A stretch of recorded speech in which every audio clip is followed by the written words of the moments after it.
प्रिय भक्तों, आज उस वीर की चर्चा करेंगे जिसके नाम मात्र से रोंगटे खड़े हो जाते हैं। एक ऐसा बालक जिसने अभी दुनिया की हवा भी नहीं महसूस की थी, लेकिन युद्ध के सबसे बड़े रहस्य को जान लिया था। आप कल्पना कीजिए, एक बच्चा अपनी माँ के गर्भ में है और बाहर उसका पिता युद्ध की वो बातें बता रहा है जिसे सुनकर बड़े बड़े सूरमाओं की रूह कांप जाए। ये कहानी है अर्जुन के लाल वीर अभिमन्यु की। अभिमन्यु कोई साधारण मनुष्य नहीं था, वो साक्षात चंद्रमा के पुत्र वर्षा का अंश था। देवताओं ने उसे केवल 16 वर्षों के लिए पृथ्वी पर भेजा था ताकि वो अधर्म के विनाश में अपनी आहुति दे सके, लेकिन उसकी वीरता की नींव तो जन्म से पहले ही रख दी गई थी। जब अर्जुन अपनी पत्नी सुभद्रा को चक्रव्यूह भेदने की विधि सुना रहे थे, तब सुभद्रा जी के गर्भ में स्थित नन्हा अभिमन्यु एक एक शब्द को ऐसे सुन रहा था जैसे कोई प्यासा अमृत पी रहा हो। अर्जुन बताते जा रहे थे कि कैसे पहले द्वार पर गुरु द्रोण को छकाना है, कैसे बाकी घेरों में उलझना नहीं है और कैसे उस घूमते हुए मौत के चक्र के हृदय तक पहुंचना है। पर नियति का खेल तो देखिए, जैसे ही अर्जुन ने ये बताना शुरू किया कि उस व्यूह से प्रत्यावर्तन कैसे करना है, यानी सुरक्षित बाहर कैसे निकलना है, सुभद्रा जी को नींद आ गई। अर्जुन ने देखा कि श्रोता सो गया है तो वे भी रुक गए, पर गर्भ में बैठा वो बालक बेचैन हो गया। उसने प्रवेश करना तो सीख लिया, पर बाहर निकलने का मार्ग उसके कानों तक नहीं पहुंचा। वही एक पल, वही एक अधूरा शब्द अभिमन्यु की नियति बन गया। विधाता ने लिख दिया था कि ये बालक मौत के घर में कदम तो शान से रखेगा, पर वहां से लौटकर कभी वापस नहीं आएगा। श्री कृष्ण ये सब देख रहे थे और मंद मंद मुस्कुरा रहे थे, क्योंकि वे जानते थे कि यही अधूरा ज्ञान एक दिन इस बालक को अमर कर देगा। अभिमन्यु का जन्म हुआ तो पूरे द्वारका में उत्सव मनाया गया, लेकिन उस बालक की आंखों में जन्म से ही एक अलग तरह की गंभीरता थी। भगवान श्री कृष्ण जानते थे कि इस बालक के पास समय बहुत कम है, इसीलिए उन्होंने स्वयं उसकी शिक्षा का भार संभाला। आप विचार कीजिए, जिसका मामा साक्षात जगन्नाथ हो और पिता संसार का सर्वश्रेष्ठ धनुर्धर, उस बालक का तेज कैसा रहा होगा। श्री कृष्ण उसे अक्सर अपनी गोद में बिठाकर राजनीति और धर्म के वे गूढ़ रहस्य समझाते थे, जिन्हें समझने में बड़े बड़े ऋषियों को युगों लग जाते हैं। अभिमन्यु का बचपन खिलौनों के बीच नहीं, बल्कि अस्त्र शस्त्रों के बीच बीता। जब वे छोटे थे तभी पांडवों को वनवास जाना पड़ा, इसलिए उनका पालन पोषण ननिहाल द्वारका में हुआ। वहां उन्होंने बलराम जी से गदा युद्ध की वो बारीकियां सीखी जिससे पहाड़ भी टूट जाएं। लेकिन उनकी सबसे बड़ी विशेषता थी उनकी एकाग्रता। वे घंटों तक अपने पिता अर्जुन के गांडीव की टंकार को याद करते और अभ्यास करते थे। श्री कृष्ण उन्हें देखकर अक्सर मुस्कुराते और कहते थे, अभिमन्यु, जीवन की लंबाई मायने नहीं रखती, जीवन की गहराई मायने रखती है। तुम वो करने आए हो जो सदियों तक मिसाल बनेगा। अभिमन्यु ने बहुत कम उम्र में ही अस्त्र शस्त्रों पर ऐसा नियंत्रण पा लिया था कि द्वारका के बड़े बड़े योद्धा उनसे टकराने से कतराते थे। उनके भीतर अर्जुन जैसा लक्ष्य भेदने का कौशल था और अपनी माता सुभद्रा जैसी सहनशीलता।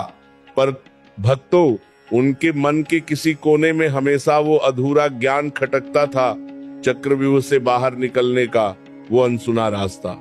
उन्होंने कई बार कोशिश की कि वे उस रहस्य को जान सके, लेकिन नियति ने उसे पर्दे के पीछे ही रखा। वे एक ऐसी मशाल की तरह तैयार हो रहे थे जिसे एक दिन बहुत जोर से जलना था और फिर बुझ जाना था, ताकि धर्म का प्रकाश हमेशा के लिए फैल सके। समय का पहिया घूमा और वो घड़ी आ गई जिसका डर सबको था, कुरुक्षेत्र का महायुद्ध। जब युद्ध का शंखनाद हुआ तब अभिमन्यु केवल 16 वर्ष के किशोर थे। आप कल्पना कीजिए, वो उम्र जब आज के बच्चे खेलकूद में मग्न रहते हैं, उस उम्र में अभिमन्यु अपनी पत्नी उत्तरा से विदा ले रहे थे। उत्तरा की आंखों में आंसू थे, मन में घबराहट थी, पर अभिमन्यु के चेहरे पर वही चिर परिचित मुस्कान थी। उन्होंने अपनी पत्नी से कहा, देवी, क्षत्रिय की पत्नी कभी आंसू नहीं बहाती, वो तो अपने पति को विजय के तिलक के साथ विदा करती है। अभिमन्यु जब पहली बार रणभूमि में उतरे तो कौरव पक्ष के बड़े बड़े योद्धा उन्हें देखकर हंसने लगे। दुर्योधन ने मजाक उड़ाते हुए कहा, पांडवों के पास अब योद्धा कम पड़ गए हैं क्या, जो इस कोमल बालक को काल के गाल में भेज दिया। लेकिन जैसे ही युद्ध शुरू हुआ, अभिमन्यु के बाणों ने वो तबाही मचाई कि कौरवों की हंसी चीखों में बदल गई। उनके रथ की गति इतनी तेज थी कि लोगों को लगता था एक साथ 10 अभिमन्यु युद्ध कर रहे हैं। पितामह भीष्म, जो साक्षात गंगा पुत्र थे, वे भी इस बालक का कौशल देखकर ठिठक गए। उन्होंने द्रोणाचार्य से कहा, आचार्य देखिए, ये बालक तो अर्जुन से भी 2 कदम आगे निकल गया है। युद्ध के शुरुआती 12 दिनों में अभिमन्यु ने वो पराक्रम दिखाया कि बड़े बड़े महारथी उनके सामने आने से कतराने लगे। उन्होंने शल्य को घायल किया, दुशासन को धूल चटाई और हजारों सैनिकों को यमलोक पहुंचा दिया। लेकिन असली परीक्षा अभी बाकी थी। 13वें दिन की सुबह सूरज कुछ अलग ही लाली लिए हुए उगा था। अर्जुन को संसप्तक योद्धाओं ने छल से युद्ध भूमि के एक दूरस्थ कोने में बुला लिया था।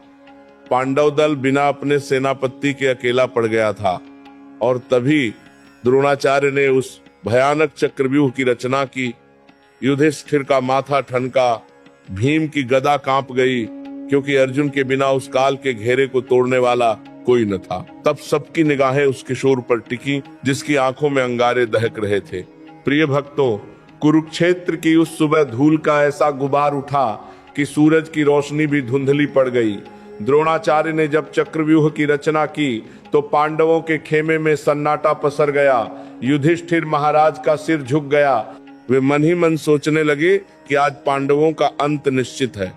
अर्जुन बहुत दूर जा चुके थे और उनके बिना उस भूल भुलैया में कदम रखना साक्षात मृत्यु को गले लगाना था। पांडव योद्धा एक दूसरे का मुंह ताक रहे थे।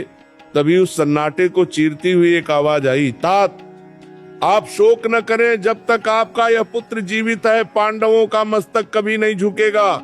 युधिष्ठिर ने मुड़कर देखा, सामने अभिमन्यु खड़े थे।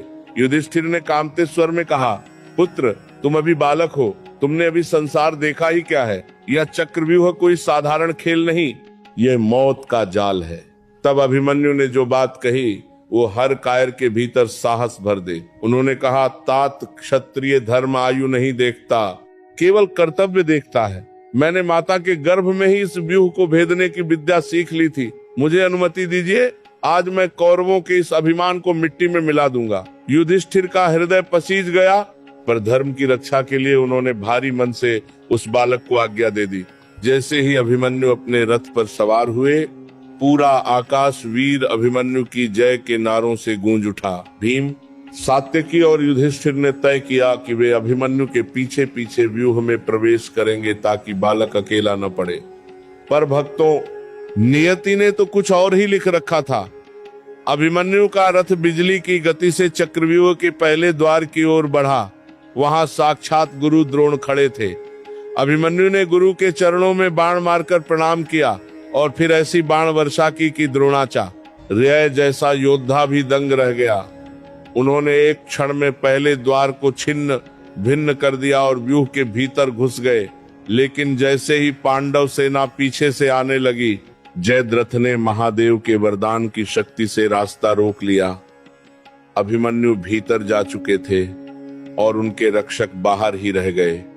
बालक अकेला था और सामने शत्रुओं का समंदर। अब उस दृश्य की कल्पना कीजिए जिसे देखकर स्वयं विधाता की आंखों में भी आंसू आ गए होंगे। चक्रव्यूह के भीतर अभिमन्यु अकेले थे, लेकिन उनके साहस में गजब का उबाल था।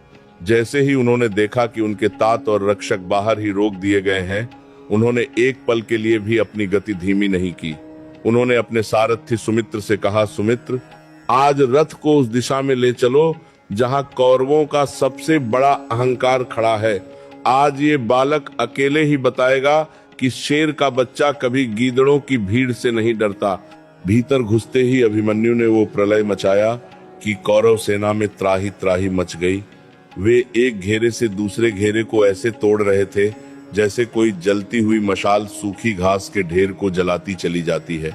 दुर्योधन का पुत्र लक्ष्मण, जो अपने पिता के अभिमान का प्रतीक था, अभिमन्यु के सामने आया, पर अभिमन्यु के एक ही अमोघ बाण ने लक्ष्मण का सिर धड़ से अलग कर दिया। अपने पुत्र को मरते देख दुर्योधन दहाड़ मारकर रो पड़ा। उसने चिल्लाकर कहा, द्रोण, कर्ण, क्या देख रहे हो? ये बालक नहीं है, ये तो साक्षात काल है। इसे रोको, वरना आज कौरव वंश का दीपक बुझ जाएगा। प्रिय भक्तों, अभिमन्यु का पराक्रम उस समय अपनी चरम सीमा पर था।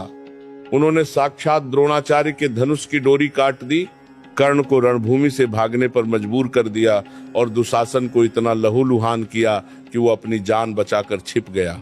कौरवों के बड़े बड़े महारथी अचंभित थे कि इस 16 साल के बच्चे के पास इतनी ऊर्जा और इतना कौशल कहां से आया। वे भूल गए थे कि यह बालक साक्षात कृष्ण का भांजा और अर्जुन का अंश है। उस समय अभिमन्यु का रथ जिस दिशा में मुड़ता, वहां केवल शत्रुओं के कटे हुए सिर और टूटे हुए रथ दिखाई देते थे। पर भक्तों, जैसे जैसे अभिमन्यु छठे घेरे तक पहुंचे, वे थकने लगे थे और षड्यंत्र का अंधेरा गहरा होता जा रहा था। जब कौरवों ने देखा कि ये बालक तो उनकी पूरी सेना को अकेले ही निगल जाएगा, तब उनके भीतर का भय कायरता में बदल गया। दुर्योधन ने समझ लिया कि धर्म और नीति से इस किशोर को हराना असंभव है। उसने चिल्लाकर अपने महारथियों को उकसाया, धिक्कार है तुम सबको। 7 दिग्गज योद्धा एक बालक के सामने असहाय खड़े हो। मर्यादाओं को छोड़ो, इसे किसी भी तरह मार गिराओ। और यहीं से शुरू हुआ कुरुक्षेत्र का सबसे कलंकित अध्याय। एक तरफ वो निहत्था होने की कगार पर खड़ा बालक था और दूसरी तरफ 7 महारथी द्रोण, कर्ण, कृपाचार्य, अश्वत्थामा, शकुनी, कृतवर्मा और स्वयं दुर्योधन। इन सब ने मिलकर एक साथ उस बच्चे पर हमला बोल दिया। युद्ध का नियम कहता था कि एक योद्धा से एक ही लड़ेगा, लेकिन अधर्म की सीमाएं टूट चुकी थी। कर्ण ने पीछे से वार करके अभिमन्यु का अभेद्य धनुष काट दिया। किसी ने उनके रथ के घोड़ों को मार गिराया तो किसी ने उनके सारथी सुमित्र का वध कर दिया। कल्पना कीजिए उस हृदय विदारक दृश्य की। अभिमन्यु अब धरती पर थे, उनका दिव्य धनुष टूट चुका था, रथ मिट्टी में मिल चुका था, पर क्या उनके माथे पर शिकन थी? नहीं। उन्होंने एक गहरी सांस ली और नीचे पड़े हुए रथ का एक भारी पहिया उठा लिया। उस पहिए को हाथ में लेकर वे ऐसे घूमने लगे जैसे साक्षात भगवान विष्णु का सुदर्शन चक्र चल रहा हो। उस पहिए से ही उन्होंने शत्रुओं के बाणों को काटना शुरू किया। वो बालक लहूलुहान था, शरीर से रक्त की धाराएं बह रही थीं, लेकिन उसकी आंखों का तेज उन 7 महारथियों को पीछे हटने पर मजबूर कर रहा था। देवताओं ने भी स्वर्ग से यह दृश्य देखकर अपने नेत्र बंद कर लिए होंगे, क्योंकि इंसानियत के इतिहास में इससे बड़ा अन्याय पहले कभी नहीं हुआ था। प्रिय भक्तों, रथ का वह पहिया अब अभिमन्यु का एकमात्र कवच और शस्त्र था। चारों ओर से बाणों की ऐसी बौछार हो रही थी जैसे टिड्डियों का दल फसल पर टूट पड़े।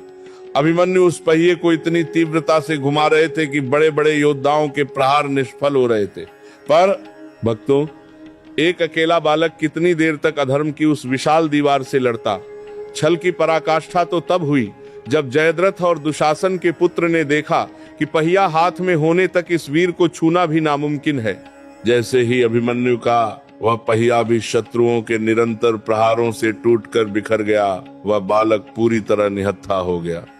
शरीर में एक भी जगह ऐसी नहीं बची थी जहां बाण न लगे हों, पर फिर भी वह घुटनों के बल नहीं गिरा। तभी दुशासन के पुत्र ने पीछे से आकर गदा से अभिमन्यु के सिर पर जोर से प्रहार किया। उस समय अभिमन्यु के हाथ में न तलवार थी न ढाल। वार इतना घातक था कि वह तेजस्वी बालक धूल में गिर पड़ा, पर गिरने से पहले भी उनकी आंखों में वही चमक थी जैसे वे कह रहे हो, तुमने मुझे मारा नहीं है, बल्कि तुमने अपनी हार पर मुहर लगा दी है। जैसे ही अभिमन्यु के प्राण पखेरु उड़े, कुरुक्षेत्र की उस रणभूमि पर एक सन्नाटा छा गया। कहते हैं कि उस समय हवाएं थम गई थीं और पक्षियों ने चहकना बंद कर दिया था। कौरवों ने विजय का शंख तो बजाया, पर उनकी आंखों में शर्म थी। द्रोणाचार्य और कृपाचार्य जैसे गुरुओं के सिर झुक गए, क्योंकि वे जानते थे कि आज उन्होंने एक योद्धा को नहीं, बल्कि युद्ध की मर्यादा को मार दिया है। 16 साल का वह बालक अपनी छोटी सी आयु में वह कर गया जिसे करने में देवताओं को भी सोचना पड़ता। वह सोया नहीं था, वह तो इतिहास के पन्नों पर हमेशा के लिए अमर हो गया था। प्रिय भक्तों, शाम का समय था। अर्जुन और श्री कृष्ण जब संशप्तक योद्धाओं का संहार करके वापस लौट रहे थे, तो अर्जुन का मन अचानक घबराने लगा। उन्हें चारों ओर अपशकुन दिखाई दे रहे थे। उन्होंने कृष्ण से कहा, केशव, आज मेरा हृदय इतना भारी क्यों है? आज पक्षी शांत क्यों है? शिविर में वो उल्लास क्यों नहीं है जो रोज होता था? भगवान कृष्ण शांत थे, क्योंकि वे जानते थे कि आज अर्जुन के जीवन की सबसे कठिन परीक्षा की घड़ी आ गई है। जैसे ही अर्जुन ने पांडवों के शिविर में प्रवेश किया, उन्होंने देखा कि सबके सिर झुके हुए हैं। युधिष्ठिर की आंखों में आंसू थे और भीम दहाड़ मारकर रो रहे थे। अर्जुन की निगाहें अपने प्रिय पुत्र अभिमन्यु को ढूंढ रही थी, पर वहां केवल सन्नाटा था। जब उन्हें पता चला कि उनके नन्हे बालक ने अकेले ही चक्रव्यूह भेद दिया और कौरवों ने छल से उसका वध कर दिया, तो अर्जुन के हाथ से उनका गांडीव धनुष गिर गया। वो महायोद्धा जिसने देवताओं को युद्ध में हराया था, आज एक असहाय पिता की तरह फूट फूट कर रो पड़ा। पर भक्तों, वो शोक जल्द ही एक भीषण ज्वाला में बदल गया। अर्जुन ने जब सुना कि जयद्रथ ने उनके भाइयों को चक्रव्यूह के द्वार पर रोका था, जिसकी वजह से अभिमन्यु को अकेला लड़ना पड़ा, तो अर्जुन की आंखों से अंगारे बरसने लगे। उन्होंने सभा के बीच खड़े होकर हाथ में जल लिया और वो प्रतिज्ञा ली जिससे पाताल से आकाश तक सब कांप उठे। अर्जुन ने गरज कर कहा, कल सूर्यास्त से पहले अगर मैंने जयद्रथ का वध नहीं किया तो मैं स्वयं अग्नि समाधि ले लूंगा। ये केवल एक प्रतिज्ञा नहीं थी, ये अधर्म के विनाश का अल्टीमेटम था। उस रात कुरुक्षेत्र के शिविरों में कोई सोया नहीं, क्योंकि सब जानते थे कि कल का सूरज जयद्रथ की मौत या अर्जुन का अंत लेकर आएगा। अगले दिन का सूरज जब उगा तो रणभूमि में युद्ध नहीं, साक्षात प्रलय का दृश्य था। अर्जुन आज केवल एक योद्धा नहीं थे, वे प्रतिशोध की वो अग्नि थे जिसे बुझाना असंभव था। द्रोणाचार्य ने जयद्रथ को बचाने के लिए अभेद्य पद्मव्यूह बनाया और उसे सबसे पीछे 7 कोस की दूरी पर छिपा दिया। कौरव जानते थे कि अगर आज सूर्यास्त तक जयद्रथ बच गया तो अर्जुन प्रतिज्ञा के अनुसार अग्नि समाधि ले लेंगे और पांडवों की हार पक्की हो जाएगी। पर वे भूल गए थे कि अर्जुन के रथ का सारथी कोई साधारण मनुष्य नहीं, साक्षात जगदीश्वर श्री कृष्ण है।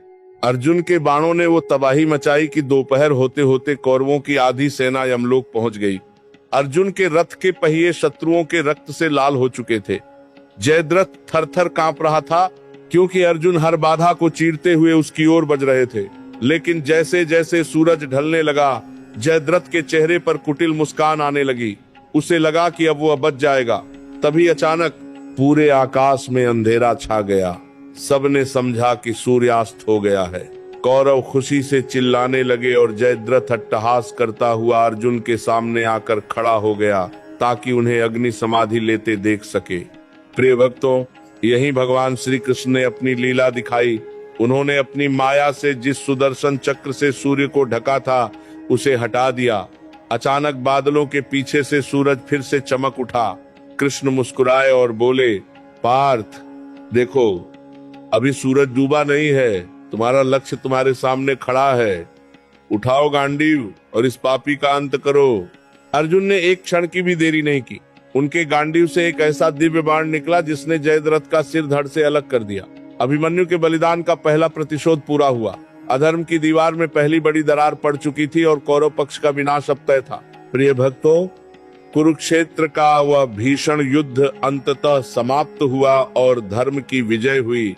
पांडवों का राज्याभिषेक भी हुआ।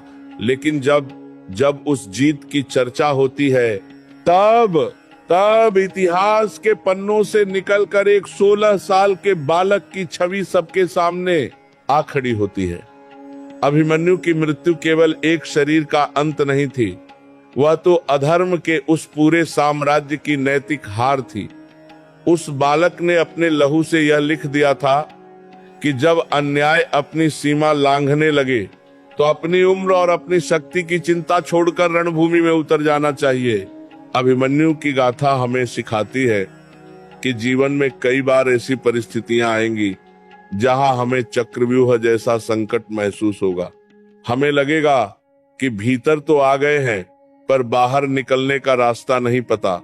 लेकिन भक्तों, असली वीरता उस रास्ते को ढूंढने में नहीं, बल्कि उस संकट के बीच खड़े होकर लड़ने में।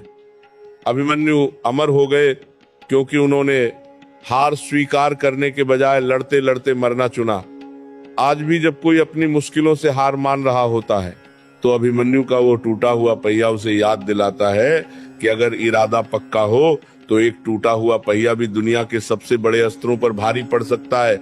महाराज युधिष्ठिर ने जब राज सिंहासन संभाला तो उनके मन में भी यही टीस थी कि ये सुख देखने के लिए अभिमन्यु साथ नहीं है, पर श्री कृष्ण ने उन्हें समझाया कि अभिमन्यु जैसा योद्धा कभी मरता नहीं है, वो तो आने वाली पीढ़ियों के लिए एक आदर्श बन जाता है। भारत की इस पवित्र मिट्टी में जब भी शौर्य की बात होगी, जब भी बलिदान की बात होगी, तब तब उस सुकुमार बालक का नाम सबसे ऊंचे स्थान पर लिया जाएगा। अभिमन्यु की यह कथा केवल एक योद्धा की कहानी नहीं है, यह हर उस इंसान की कहानी है जो अंधेरे से लड़ने का साहस रखता है।